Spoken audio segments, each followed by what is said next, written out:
Check, check. All right, everybody hear me loud and clear? If there's anybody in the chat room, do me a favor and just throw like a little thumbs up. I was trying to get the kid to bed, so I'm a couple minutes behind schedule. I'm going to try something a little new tonight with the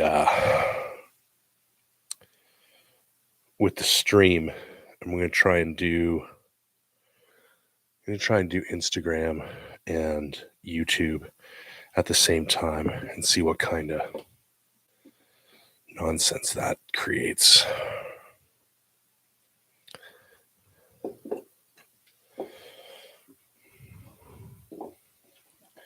All right, I said it before, but I'm not sure. Maybe anybody hear me. If anybody's in the chat room and you can hear me, just do me a favor and give like a little thumbs up into the room.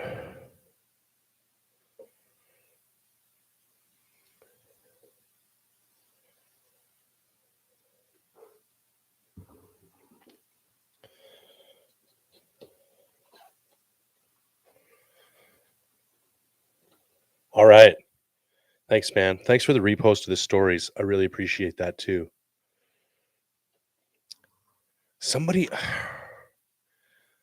Bob was going to pop in tonight, and he made a really good point on one of my posts lately. And I feel like a dick now because I didn't write down what I was going to talk about that he made mention of. What I might do is just pop over into my feed and see. Oh, wow, that's sweet.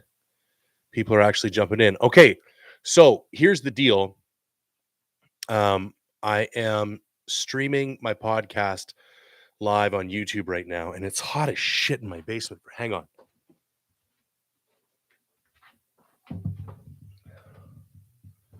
Does anybody else run hot? I run hot as shit. Like I basically need a fan going 90% of my waking life. Or I lose my mind. Like sleep with a fan going when I'm working. So I have like fans all over the house. Anyways, here's the deal. Streaming the podcast live on YouTube, streaming the podcast live on Instagram. So if you're on your phone and you want a better environment, you can hop, you're on your desktop, you can hop over into YouTube. If you prefer to watch it on Instagram, that's fine too. If you don't want to watch it at all, that's great as well. I will take questions. I have a bunch that people sent in advance. I will take questions live on the YouTube, on the Instagram. I've never done the Instagram live thing before, so I'm not sure. Yeah, hot flash. Yeah, I've hit that period of my life where I'm going through menopause.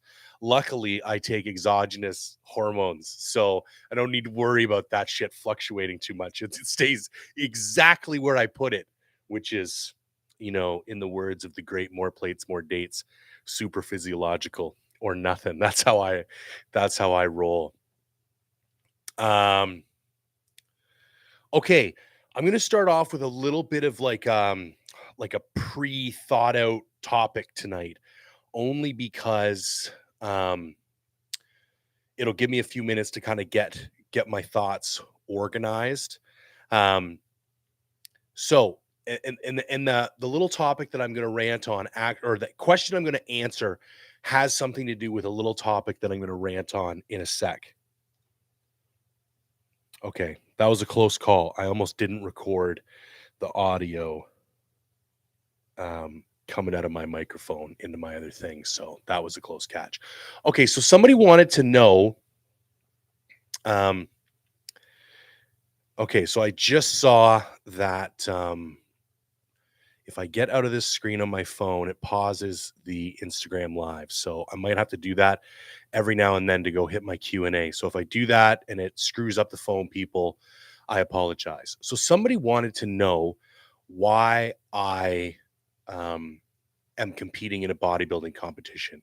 And I want to take one moment and just explain exactly what this Monday Night Live stream is, because it's only the third episode. And I'm sure some of you know what's going on, and some of you don't. Maybe some of you don't even give a shit. That's fine too. So I was doing the regular podcast, and I used to do, okay, well, let's even go back up further. The first like 25 episodes of my podcast were just me talking into a microphone for an hour straight, primarily because I didn't even think anybody would want to come on the podcast. And because I didn't have any history or any, stats or anything to make me, when you invite somebody on a podcast, you want to think like, I'm giving you something worthwhile. Like I'm not just asking something from you. I'm actually giving something to you. And in order to give something to someone via a podcast, you need to have an audience. And obviously, when I just started the thing, I didn't have an audience. So I had to build an audience, and I did that through like tech reviews, and I would just talk into the microphone for a week or for an hour each week. And I thought it would be interesting to talk about the shit that was going on in my life, whether that was bodybuilding, training for hunts, deciding what gear to buy, whatever, just whatever random shit I thought people might find interesting. Now, the benefit of that was quite a few people were interested in it, and people who were like me and interested in the same things I am found it very beneficial to like learn from my mistakes or hear exactly what I was testing out that week or what type of, supplements or PEDs or anything. And I'm pretty open on this podcast. So some people really liked that. Then it kind of got big enough that I felt comfortable bringing on guests. So then I started bringing on guests, and some people really liked that. And then we kind of had like two camps, like the people who liked the personal shit and the people who liked the guests. And there was a little bit of overlap between those two groups as well. So then what I started to try and do was like every other podcast, I would do a solo cast where I focused more on gear reviews, and then I would do and my personal updates, and then I would do an interview where I would try and find somebody interesting and having them on. There was a couple, and that worked okay for a while, but the problem was there was so many interesting people, or at least interesting to me, that I wanted to have on the podcast that I was like, this isn't really working out, because then it turned into 2 interviews to 1 update to 4 interviews to 1 update. And I'm like, okay, that's not really working out either. So um then I was like, here was the other learning. I was doing these really intense tech kind of reviews on the podcast. And here's the deal. The YouTube algorithm kind of hates podcasts. Well, it certainly doesn't encourage or promote like smaller podcasts like mine. If you're a giant, like Fuad in the bodybuilding world, and you put up a podcast, yeah, absolutely, you're good to go. But as far as organic growth for long form content, YouTube is not great. So I would do these really great technical reviews in the middle of this like 1 hour podcast, and nobody would see it on YouTube because that's just the way the algorithm is written.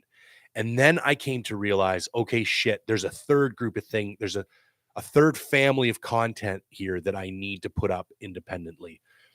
And that is technical reviews and gear reviews. And that needs to be its own short form YouTube content. So now we have interviews with interesting people, my kind of personal updates and experiments, and I'm going to throw Q&As in there. That's 2 groups. And then the third group is these technical reviews and kind of gear reviews and all that kind of stuff. So then ultimately I decided to do this experiment of this Monday night live stream. So here's how everything is going to get handled. The main podcast is going to be just interesting people being interviewed about hunting. The technical gear reviews are going to be handled in like 12 to 15 minute YouTube videos that actually do pretty well on YouTube, because that's really the only type of content YouTube gives a shit about natively. And then the Q&As and the personal updates were going to be handled on this Monday night live stream. And my ultimate goal for the Monday night live stream just like with the other podcast, is I want to build it up big enough where enough people are watching that I can have friends come on here. This is like what I'm hoping to build into, like a more relaxed, like bullshit podcast. Cause I don't mind the hunting bullshit podcast, but I also really like when people have very educated or experienced or interesting people on, and you actually expend the energy to conduct or facilitate a legitimate interview. Like, I really like listening to that. So I think there's room for that. And then there's also room for like the hunt camp bullshit, the same type of, fellowship that you would have if you went away to hunt camp, and it's like the type of shit you're doing around the fire at night or on the couches or whatever. And it's just, the boys and the girls too, sitting around bullshitting at camp. I also want a podcast that's kind of focused just on that. So the idea with the Monday Night Live stream is that I'll have one or two guests come on with me, and we'll just shoot the shit, hang out, find out what's going on with those guys. Just like I do my own personal updates, we'll do personal updates with them. And then we'll all kind of jointly answer questions so that it's a bit more like, there's lots of people who know more than I do. And it's like, I try and keep this shit entertaining, but I'm sure listening to me drivel on about which archery release you should use is not the most entertaining thing in the world. And that we could keep it fresh by having, more voices in on that conversation. So that's eventually where we want to go. Happy Family Day to you too, man. Happy Family Day to everybody.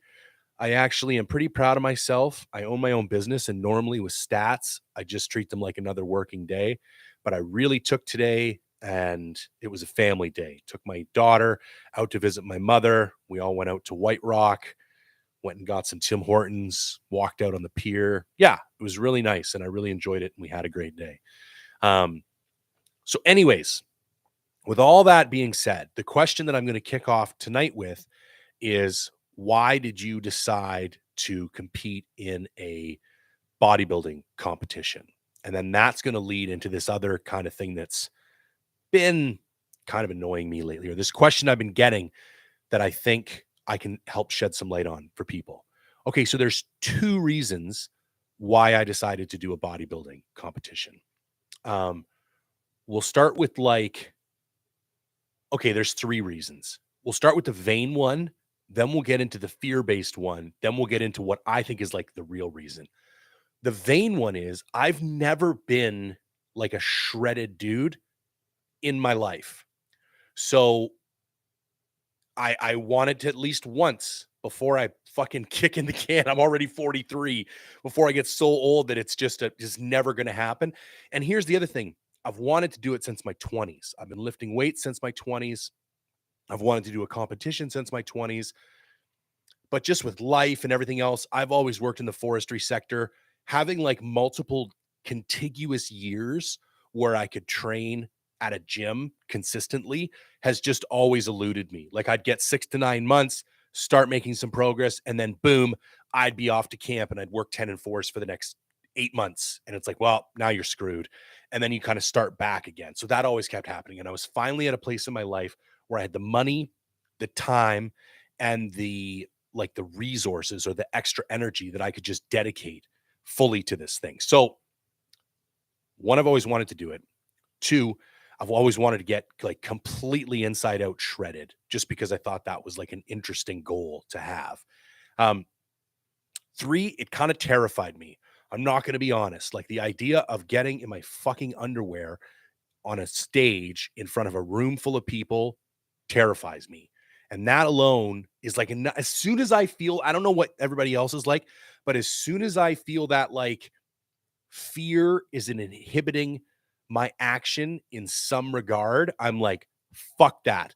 Now I got to do it. Like, as soon as I feel that I'm afraid of something, it's almost like my like little reptile brain kicks in and I don't have a choice now. Like, I almost don't like to admit that I'm afraid of stuff, because then I know I'm going to have to go do it just to prove to myself that I'm not afraid of it. So that fear thing kicks in, and then I got to do it. But all of those are kind of like 10 to 15% reasons. Here's the real reason, is that when I was in my early 20s and lifting and, watching videos of guys like Cutler and Coleman go through prep and like listening to how savage the restrictions were, and like they were just pulling themselves through life. Like it was complete, utter fucking torture. For some reason, I'm drawn to stuff like that.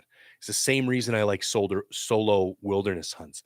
People always ask, like, how do you force yourself to get through that? And it's like, there is no forcing. It's like, I legitimately enjoy seeing what I'm capable of before psychologically I just want to break.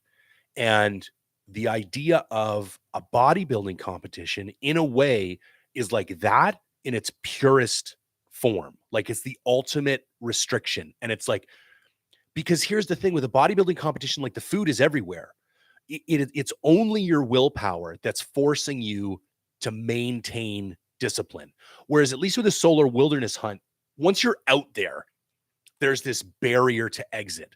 Like you're less likely to quit because you have to take such drastic action to quit. It's easy to talk yourself out of quitting before you actually quit. Whereas in a bodybuilding show, like I got a 6-year-old kid upstairs. Like if you don't think there's a fucking box of Oreos in my house at all times, like there's like fruit gushers and Oreos and like all kinds of random shit upstairs right now. Um, and the only thing that stops me from cheating on my diet or failing at this goal is my own discipline. So it's almost like this exercise in how much discipline do you really have? Like what are you actually made of? Like when you put your mind to something, how far are you able to go before you break or cheat or allow, some type of influence to taint the experience for you?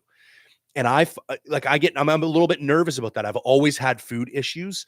I like binging on food. I like cheat days. I like eating whole pizzas. And the idea of having this like really strong food restriction and only my discipline to stick to that, like it makes me somewhat anxious because I'm worried about it.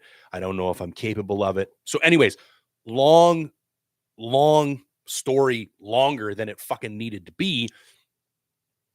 Those are the reasons that I wanted to compete in a bodybuilding show. Partially some just vain physique reasons. I wanted to see how good I could actually physically look.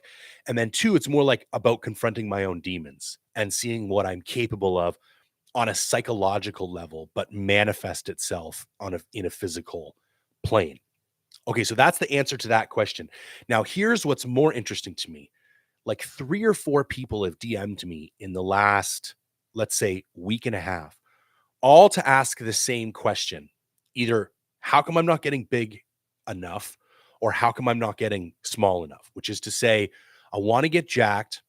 I'm eating a shitload of food, but I'm not getting any bigger, or I want to get ripped and I'm restricting a shitload of food and I'm not losing any more weight. And the answers are always the same. I'm like, how much are you eating? And if they want to be gaining weight, they're like, oh, a shitload. I'm like 6,000 calories a day, which right of the way, like the warning bells start to go off. If you actually knew how much food 5 to 6,000 calories a day was, it's a lot, especially if it's clean food.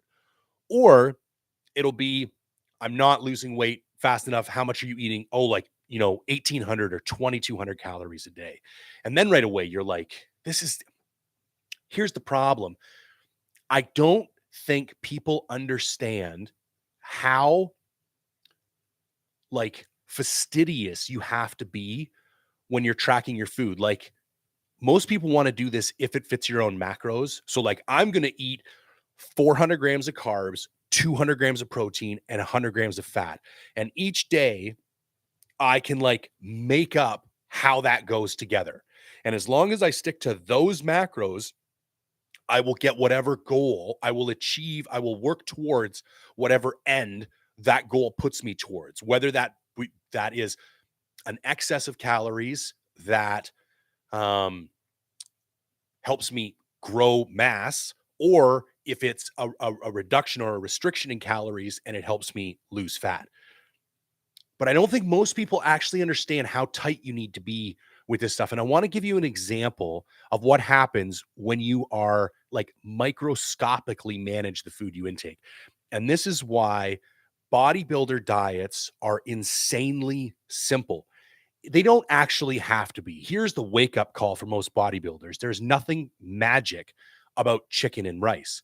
What's magic about chicken and rice is that if you eat the exact same amount of chicken and rice every single day, then you can guarantee beyond a shadow of a doubt that your caloric intake is identical day to day. It could be spaghetti and ground beef. It could be all kinds of things. There's nothing like on a molecular level, those carbohydrates are all the same. It doesn't matter, but it's the trackability that matters. So for the last 4 check-ins in a row, and I check in anywhere from like 7 to 10 days. So let's just call it a month. For the last 4 check-ins in a row, my diet has been an identical diet. I have a training day diet and I have a non-training day diet. And let's just say, to keep things simple, that it had been 280 grams of rice and 240 grams of protein on my training day for my 5 meals, and 150 grams of rice and 240 grams of protein on my rest days. Now, it's a little bit more complicated than that, and it bounces around a little bit more. And there's like some meals have a little bit more and some meals, but I'm sharing those numbers because I want to show you that when you're insanely strict, how much difference just moving those actually makes. So that when these people tell me I'm eating these numbers and nothing's happening, my only response has to be, you're not. You might even think you are, but the bottom line is you're not being strict enough with yourself to actually make me believe that you're eating, that you're that, or you have a thyroid disorder. And if we're going to look at like Occam's razor, like the simplest explanation being the most likely, I vote that you're not tracking your shit tight enough. So last 4 check-ins in a row, I weighed exactly 267 pounds for a month straight. So what that means is I weigh myself 7 days a week, and then I average that over the course of 7 days. So one day I might be a pound higher, one day I might be a pound lower, but at the end of those 7 days, when I average those 7 weigh-ins and I send it to my coach, I'm 267 pounds. And 4 check-ins in a row, he left my diet. He goes, and he liked what was happening. We were going through a recomp. So my body weight wasn't moving, but visibly, because I got to take pictures, he could see that fat was dropping a little bit and muscle mass was going up a little bit. So he was just like, keep doing what you're doing. So 4 weeks in a row, I'm exactly 267 pounds. Last week, he changes my diet. All he does, okay, on training days, he drops 50 grams of rice from each of my meals. So let's say 250 grams over the course of an entire day, which is going to be about 70 grams of carbs, which is going to be somewhere in the neighborhood of 280 calories. That is fuck all when you're 265 pounds, but that's all he changes. And on non-training days, he goes from 150 grams of rice to 100 grams of rice. So another 50-gram reduction. And he also reduces my protein by 40 grams on those non-training days. And in 1 week, I lost exactly 2 pounds. Like that's how like scientifically or like accurately or exactly your body responds to a change in your caloric intake when your caloric intake is exactly the same every single day. And then the way you train is exactly the same every single day. So let me just recap that real quick again. Okay. So diet stays the same for 4 weeks. Weight stays the same for 4 weeks to the pound.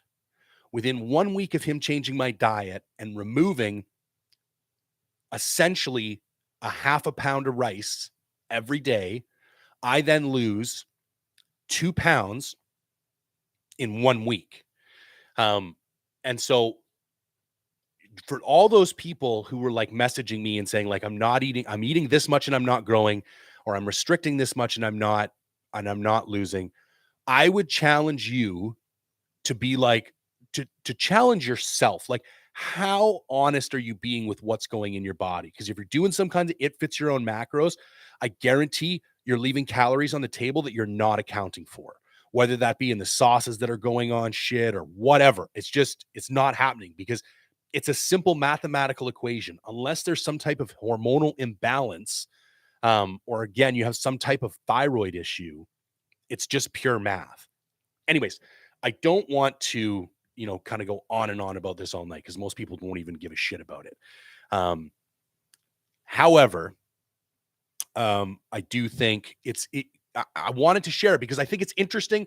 And I think people think the body is magic and like we just put shit in our mouth and we do exercises and like maybe we get big, maybe we get small. I don't know. Sometimes it works the way I want to and sometimes it doesn't. And I feel like that robs people of a sense of power over their own body and what they look like or feel like or what they're capable of cardiovascular wise. And it's just like, if there's one thing I want to be able to share with people, it's that like your body will do exactly what you want it to do if you're reliable and consistent with the way that you treat it. And again, I will challenge you, are you executing the necessary discipline or are you being as relentless as you really need to be in order to affect change? And I'm going to leave it at that because I don't want to feel like I'm dragging people through the coals. And I don't want people to stop asking those kind of questions because I think they're interesting questions and I'm happy to answer. But I thought it was a good way to illustrate my point. Okay, let's jump into the Q&A section. So if anybody's got anything, I've got a bunch from the Q&A that was posted earlier today on my page. I got some people throwing up stuff in the YouTube chat already. If you want to throw up something in the Instagram live, go nuts. You're all welcome. I'll try to get to as many as I can, and we'll go for maybe another half an hour. All right. Reed says, as an adult onset hunter, I mostly hunt solo in southern BC. Last season, I bumped a few grizz, and that has been my biggest fear. Do you have any advice hunting around G-bears? Thanks. Yeah, I do have advice. I've spent a lot of time around grizzly bears. And I do think they are possibly, and this is the funny thing, people are going to overreact, but I want to say really the only actual legitimate thing that I think you should probably be worried about in North America. Black bears, you do not need to be concerned with. Wolves, I don't think you need to be concerned with. Like, I'm going on like basic, statistical likelihood of having an issue. Cougars, I don't like. Yes, I like random things happen all the time. Random people just walk off cliffs all the time too because they don't know where the fuck they're going. So it's like, just because there has been an incident doesn't mean it's something that you should exert energy worrying about. Grizzly bears are the one exception to all of that shit. They are 100% worth your concern, your energy, all of it. Now, here's the thing I will say, walking around full of fear, and it doesn't sound like you're full of fear. It sounds like you have like a healthy fear and you've put some thought into this. So, but just for anybody else who's listening, walking around full of fear and anxiety is one of the worst things that you can do because you're going to make dumb decisions. You don't want to react out of emotion and anxiety. You want to react out of like logic and rational thought. And if you behave in a logical and rational manner, you should be able to get through your entire career as a hunter in the North American mountains and not have a lethal grizzly bear attack. However, people get hit by lightning and meteorites. So yes, something could still happen. But I think I do a lot of solo hunting too. One of my biggest pet peeves in Canada is that we don't have the right to carry sidearms in the mountains. I think because that would be my single biggest piece of advice for whatever the other 60% of the North American landmass. Carry a sidearm because I think that solves like a readily accessible sidearm, I think solves a lot of problems. And I think practicing getting to that sidearm quickly and efficiently and accurately, and we're talking a 10 mil plus, like a big sidearm, is most of my recommendation. Now, when you're solo hunting, I've done quite a bit of solo bow hunting, and it sucks, man, that you can't carry a sidearm, because those are the times I'm legitimately like nervous and focused on what's going on, is when I'm solo bow hunting, because um those are the times when something could happen. And yes, I've carried bear spray. I will be honest with you, after 15-year career in the forestry industry, I am not a big believer in bear spray. I have seen far more people injured directly from the use of bear spray than I have seen protected, like by a factor of 10 to 1. Like the amount of times people have put bear spray in a tote and then thrown in corks and then put something on top of something and then punctured a thing, or went to pull something out of a tote, grabbed the little zip thing and pulled it out, and then somebody else stepped on it. Like, it's crazy. I once lived with the guy who maced himself. We were living in Winnipeg. It's a whole other story. Who maced himself in his own back pocket. And the Yahoo then got in the bathtub. Okay. Which in effect maced his entire body, because he basically sprayed this shit all over his ass, through his jeans, took his jeans off. His ass is now covered in this pepper spray. And then he got in a hot bathtub, which opens your pores, pours on his whole entire body open. And then fucking pepper spray goes over dude's entire body. And we just hear him screaming from the bathroom, you know, "It feels like I've maced my entire body." And of course, we couldn't stop laughing for hours. Like, the dude was one step away from, I'm not going to say that word because the PC police are out in full effect these days. Hang on.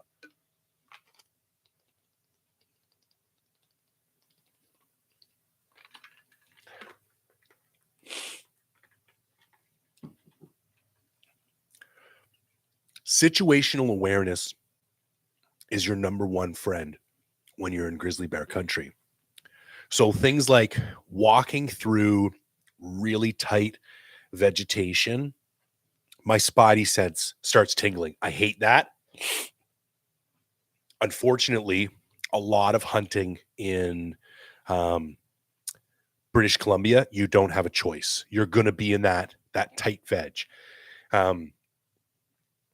But if you are, I would recommend, sorry, one sec. If you have to be in that tight veg, I would either have a rifle in hand or have bear spray in hand. I would look for sign. If you're not seeing a ton of grizzly bear sign, like, grizzly bears leave sign. They're almost like elk in that way. Like, you can't accidentally run into elk 99% of the time. If there's elk around, you will know, because they destroy the forest. Like, they're just a very heavy hitting animal. Grizzly bear are the same way. They're going to leave tracks. Their shit is gigantic. Nothing that they do could be confused with another animal. Like, it is definitely a grizzly bear. So situational awareness, I think, tent prep, I think, is a very good conversation to have. I wouldn't, in grizzly bear country, I would not go to sleep with my food. In black bear country, I actively sleep with my food. I sleep with my food on purpose in black bear country. A lot of times because I'm hunting solo. And to be honest with you, what's going to really kill my hunt is me waking up and having all my food gone from hanging on a tree, 100 yards away from my tent. And now I'm stuck in the middle of the mountains and I have no food. I would literally rather fight for my food than hang it. Being in grizzly bear country, that's going to be my exception. I'm definitely going to go to extreme lengths. And I even do 2 different food bags. Like, when I go on my big trips, I take 2 25-liter nano dry bags from Mech, and I split my food in half. And this is the way that I reduce risk. And I will hang those in 2 different trees in 2 different places, because that way, if a bear does get one of them, I'm not going to wake up and have literally no food. Um, I feel like there's an exhaustive or an inexhaustive amount of detail that I could get into here and share about like what to do and what not to do when you're around grizzly bears. But ultimately, it's that situational awareness. Think to yourself, they could be here. Be prepared. Because here's the other thing: like I've listened to a lot of podcasts lately about bear encounters, and every single one of them happened when those people let their guard down or they were inexperienced with grizzly bears, full stop. So their guard was never actually up. But the amount of times you hear people go like, yeah, we were waiting for that bear to come around the corner, and then the bear came around the corner and surprised them. Like, no, it doesn't happen, because when your guard is up and you're ready, you're ready, and you're able to deal with the situation. It's when you get complacent and you let your guard down, keeping your bear spray on your pack and then taking your pack off for lunch and setting it 6 feet away. You essentially have no protection now. So it's things like those, and like being vigilant and taking an extra 30 seconds. If you take your pack off, unmount your bear spray from your pack, stick it on your chest harness while you have lunch. Um, Another really simple thing to do that I've had to do multiple times in the past is pick meat caches that are visible from hundreds of yards away. Now, this can be really tricky, but normally it's not that hard, and you just have to stop and think about it for a second. Just before you make your meat pole and before you start hanging all your quarters, just back up for a second and be like, can I see this from where I'm going to be coming from tomorrow when I come to pick up all this meat? And if like you're in a bunch of trees, like, no, I'm not going to be able to see this at all. I'm literally going to have to be within 10 yards of this meat before I see this meat, be like, okay, stop. This is not good, because there could be a bear right in here munching on all my meat, and I'm not going to know that. So literally, I will look around and I'll look for an opening that I can come down on or get to, or glass from 2, 3, 400 yards away first, and look for disturbances. And I'll do things like leave t-shirts draped over meat bags, or hang things just in such a way that I know what it looks like. So when I come back the next morning, I can tell if it's disturbed. But anyways, definitely a long drawn out answer here, but I don't think grizzly bears are a reason to not solo hunt. And I don't think they're a reason to not go into areas at all. But I do think you need to be aware, and you need to take proper precautions, and you need to be vigilant.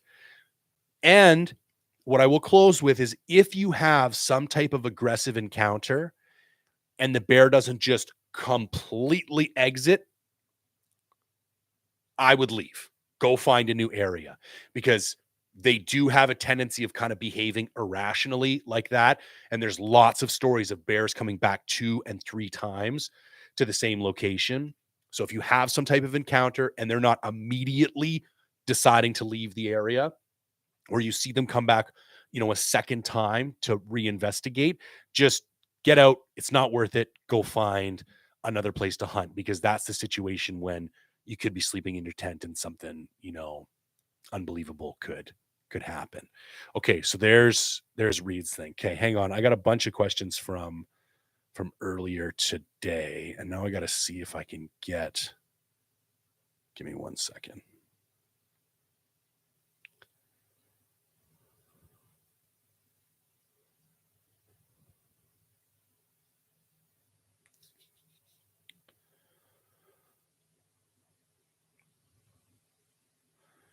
This is interesting. I don't think I can actually access my own thing. Hang on.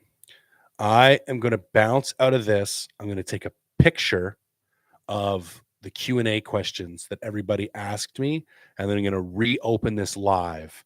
So this is a note to myself, good lesson learned here. If you want to rejoin this, just rejoin this in 2 seconds.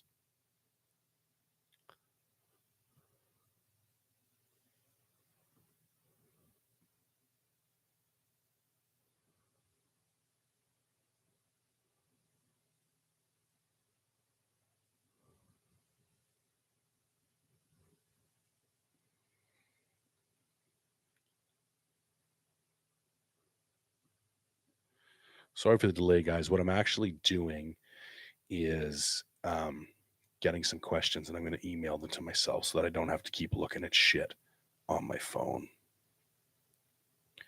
This is one of the benefits of a live stream. Not everything has to be perfectly polished.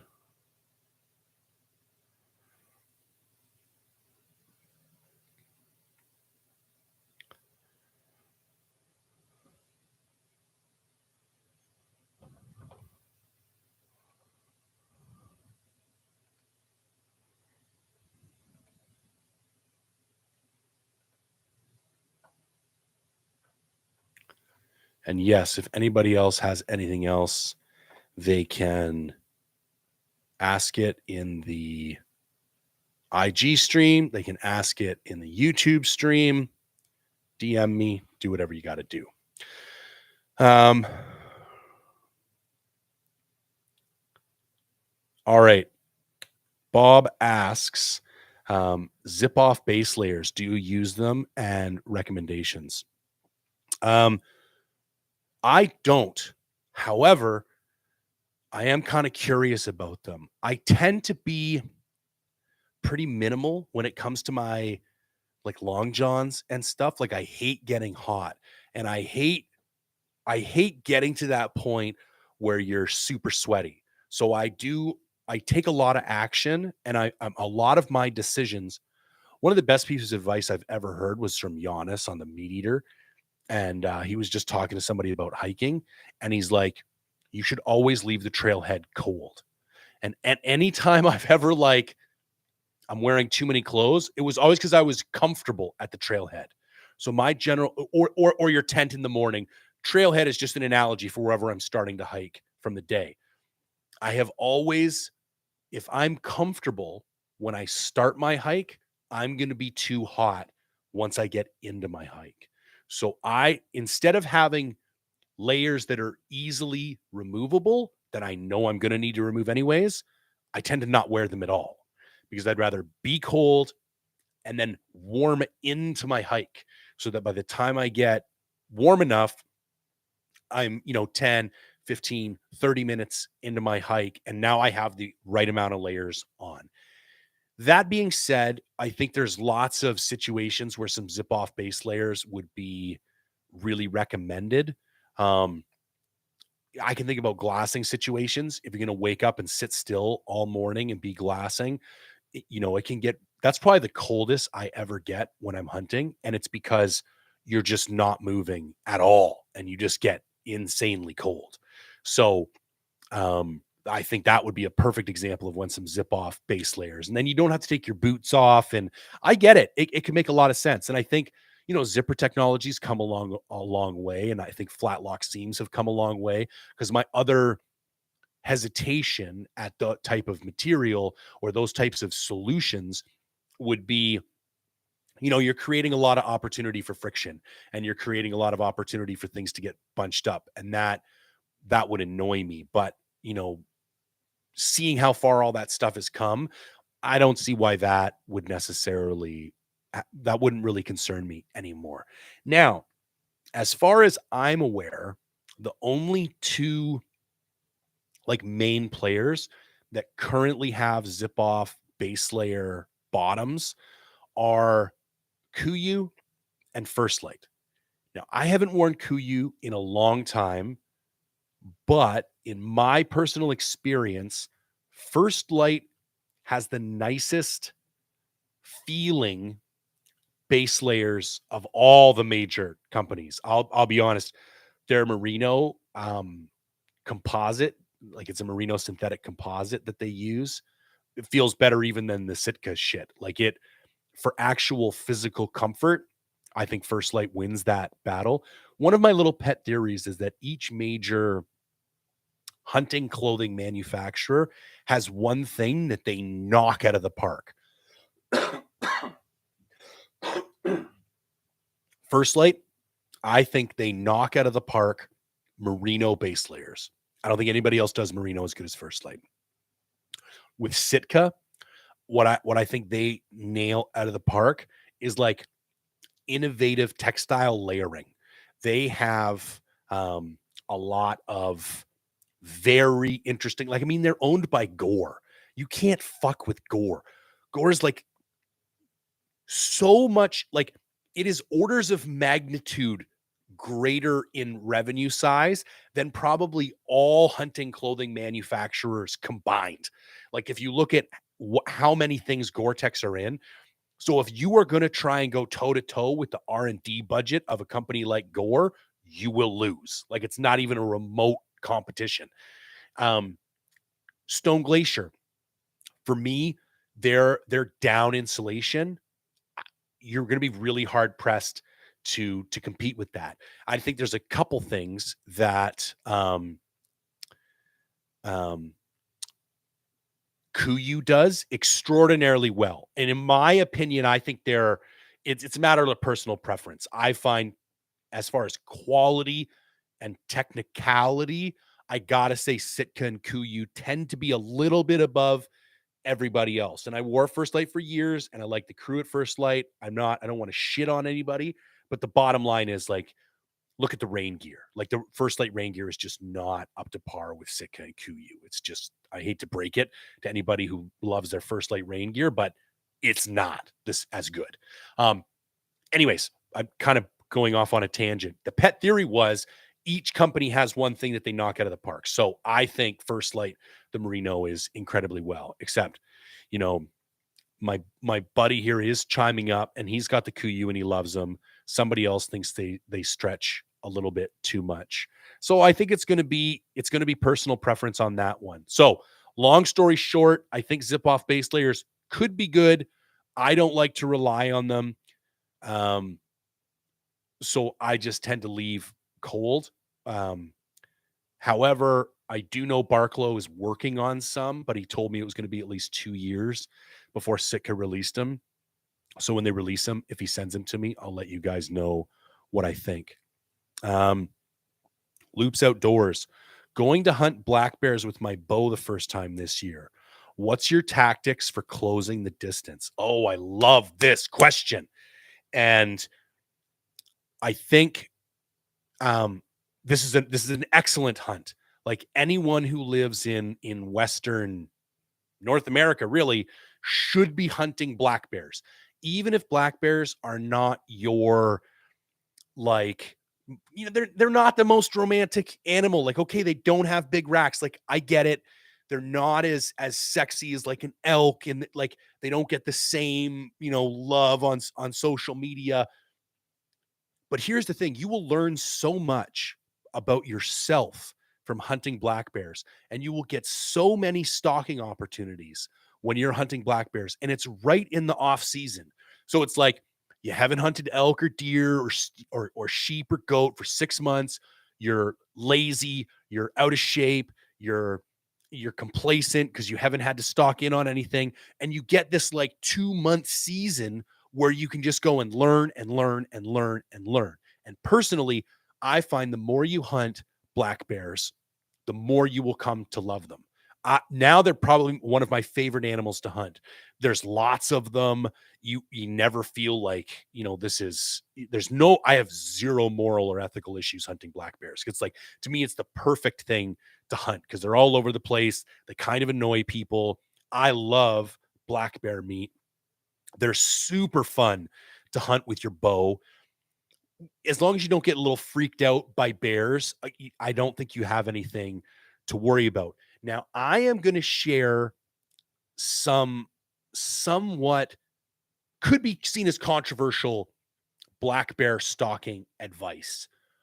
I tend to be a very aggressive stalker when it comes to black bears, because in my experience, and I'm not an expert, I have killed four. I've killed 4 black bear. I've taken 2 with my bow and 2 with my rifle. And that's through 3 years of hunting. 1 year I got bow, another year I got a bow, and then last year I doubled up and I took 2 with a rifle on the same night, about 200 yards. Well, 300 yards as the crow flies from each other. Hunts on YouTube. Check it out. That's the other thing. Black bear hunts do shit on YouTube. Like nobody watches them compared to like I have failed sheep hunts that have 10 times the views as a successful double header bear hunt. Again, I don't care. I like hunting them. I like filming them. I'm going to keep putting those videos up. Anyways, here's the thing. I believe in aggressively stalking black bears because in my experience and through talking to people who have a lot more experience than I do, there's a couple things at play. One, they seem to react erratically to pressure. Okay. Sometimes they will look up and see you and not give a fuck. Other times they will like some spidey sense will kick up. They haven't even made eye contact with you. And the thing is like bolting at 90 miles an hour off the road and into the timber. And you're like, I didn't even get out of the truck. Like I didn't even shut the truck off. And so in my experience, it's like, I don't know which of those reactions I'm going to get. So I almost pretend like I'm going up against the bear that's more curious than scared. And in that situation, I stalk as aggressively as possible within reasonable limits. Like I'm not going to be an idiot about it. A lot of stalking of black bears happens on roads. This is the other reason you got to be fairly aggressive because it's like you're not going to deke off into the timber. They're going to hear you bashing around in there. And the way roads work, normally you're trying to catch up when the road curves. They're in one ditch line. You get in the opposite ditch line. And what I like to do, as soon as their head drops or as soon as they turn and they're not looking at me, I drop the hammer and I try and cover ground as fast as possible. And then the moment it looks like they're going to look at me or they're going to pick their head up and swing their body back to, I stop. I kind of crouch and I look at the ground and I don't make any eye contact. And I'm normally wearing good camo and I just sit there and I try and kind of look out of the corner of my eye and just keep a bead on the bear without actually making eye contact with the bear. Now, 50-50, he's going to see me and bolt, or he's going to like just scan around, not see anything he's concerned about, and go back to feeding in the ditch line or whatever he's doing. And then as soon as he drops his head again, boom, I get up and I hammer back out of him. And here's the second reason why I think it's important to hunt bears like this, or not important, but it's like there's been situations with bears where I've like done everything perfectly and it didn't matter. And there's been situations with bears where I did everything wrong and it didn't matter. No other animal behaves like that. Like with a deer, you fuck it up, you fuck it up. With an elk, if they wind you, they're gone. Like there's no exceptions to that. And with the bear, everything is so erratic that I just need to figure out which bear you are as quickly as possible. Because if you're the skittish bear, then piss off. I need to know that as quickly as possible so I can go find another bear. It's kind of like people who aggressively call elk. They don't think that every elk is going to return the call.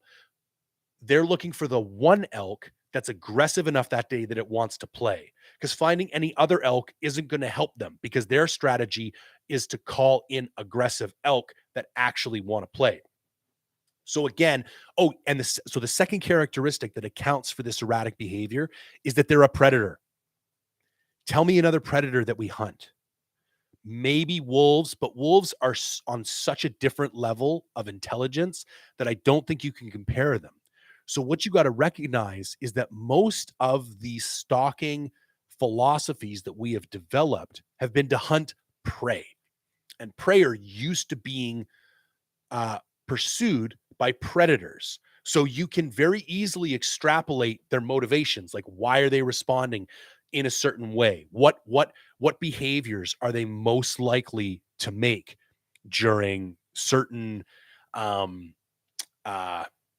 situations? It makes sense. You cannot then go apply those same conclusions and speculations to a predator. Just because you're hunting it doesn't mean it's prey. It is a predator. It is used to hunting other shit. And so that's why I think like like the two bears I have killed, I literally just walked straight up to. I mean, it was a little bit more complicated than that, but not really. Like in either of those situations, if it had been a deer or an elk, it would have been gone 15 minutes before I even got there. One, I walked up on the on railroad tracks and smoked it. The other one I saw from the road, literally stopped my truck, got out of my truck, walk off the road and shot it. Like these are not highly technical stocks. So again, I say be aggressive, stalk them sons of bitches as much as you can, because it's get that number up, get as many stocks in as you can, because you will find that one, ruddy, aggressive bear that is like more too bold for his own good. Do you know what I'm saying? And he's going to stand his ground and he's going to be like, man, what's this guy? He's got nothing on me. I'm the predator. And then, he's got an arrow through his chest. And now who's the smart guy? So anyways, that's my question. And I'm going to do a whole series on black bear hunting.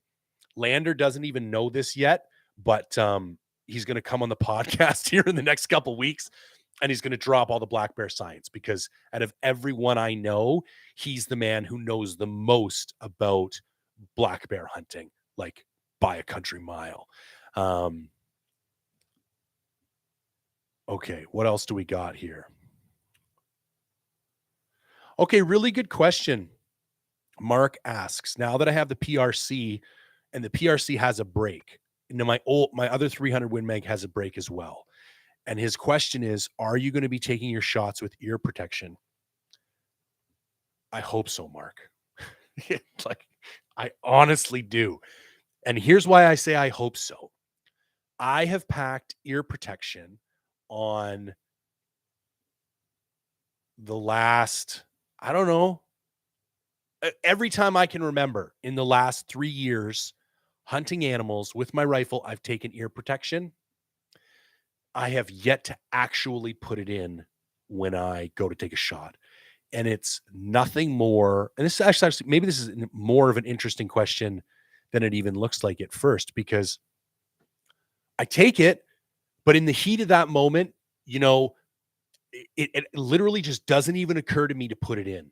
And then before I know it, and it's not like, listen, sometimes with other things, just before a kill, it'll occur to me and I will consciously make the decision to not do it because I don't want a distraction. I've decided not to turn GoPros on before, because like having a successful kill shot was of the utmost importance, that everything else I was willing to sacrifice everything else in order to get that shot. With the ear protection, it's literally one of those things that never even occurs to me. Now, I did buy those around the neck. Remy Warren wears them. They look like construction ear pro, but they go in your ears. So they look like the little foamy earplugs, but they fit on the end of like an orange band, and you can wear them around the back of your neck. And then I did have a pair of those, thinking if I just wore them all the time, I would put them up. But in the backcountry, you can't, because you're constantly like knocking them on things and you got a sweaty neck, and it is just gross. This has got to the point where I've actually considered, I want one of those little label makers, just because I like putting labels on shit anyways. And I was actually going to put a label on my rifle right near the action, like right on the stock, right near the action, that just said Ear Pro, and then 3 exclamation points, so that every single time I went to rack around, I would have no choice but to see this label staring back at me. And then that would remind me to stick my Ear Pro in. So yeah, the answer is, I sure hope I decide to wear my Ear Pro, because I know shooting that rifle with that break multiple times is not going to do well. I've lost 2 in one day. Somebody just posted on Instagram. What did you lose 2 of? 2 sets of Ear Pro? Or are we still back on the Bears? Let me know. I'm curious. Okay, we don't have a whole lot of time. We're already over time. Let me pick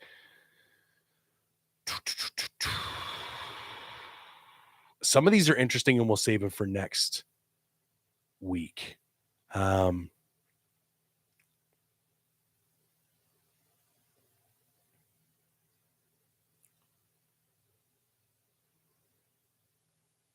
Ear pros. Yeah.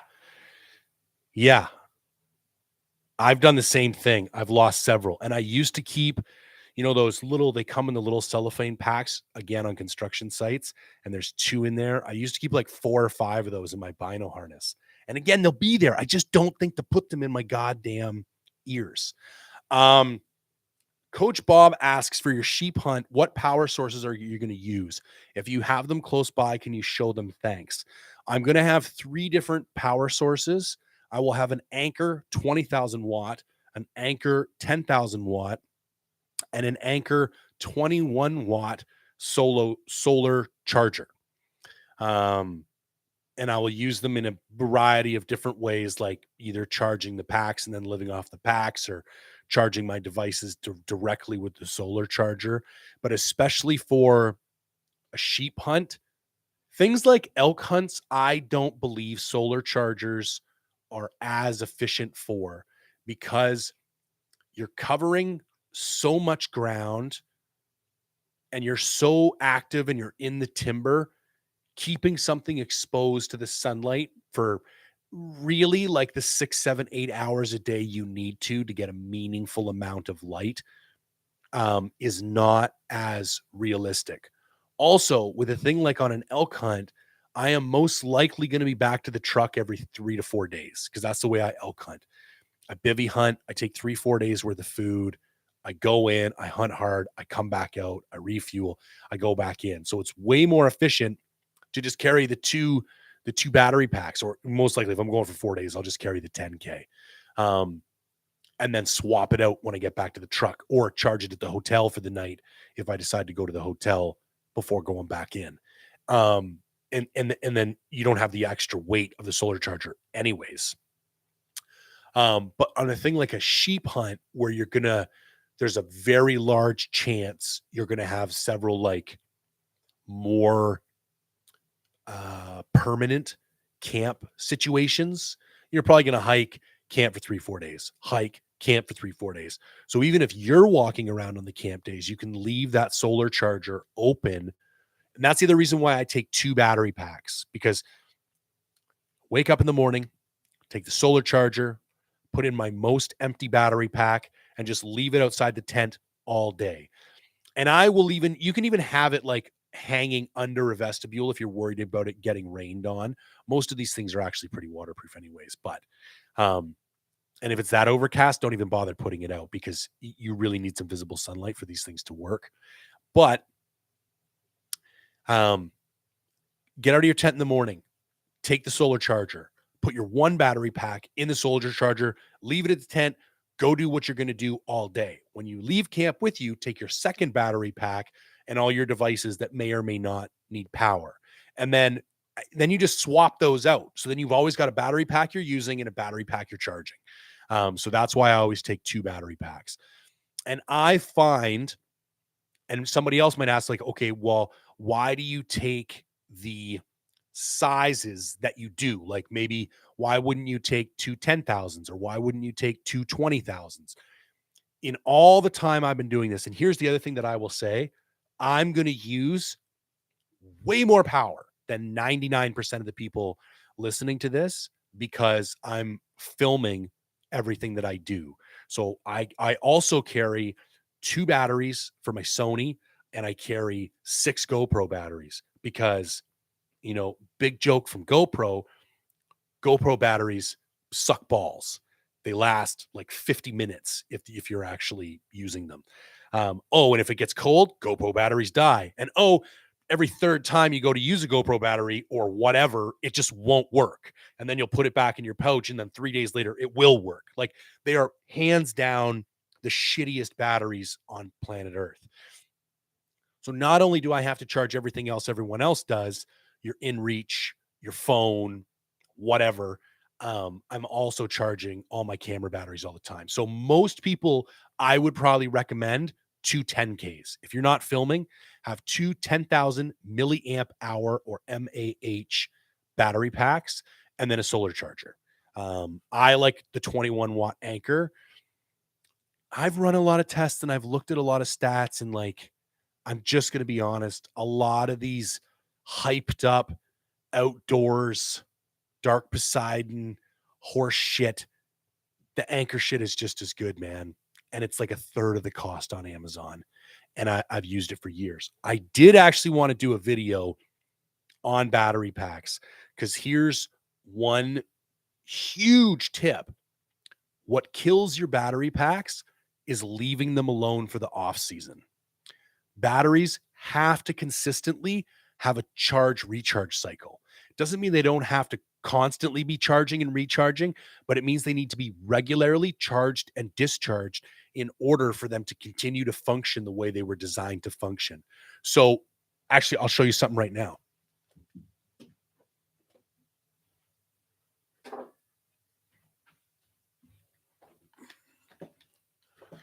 So this,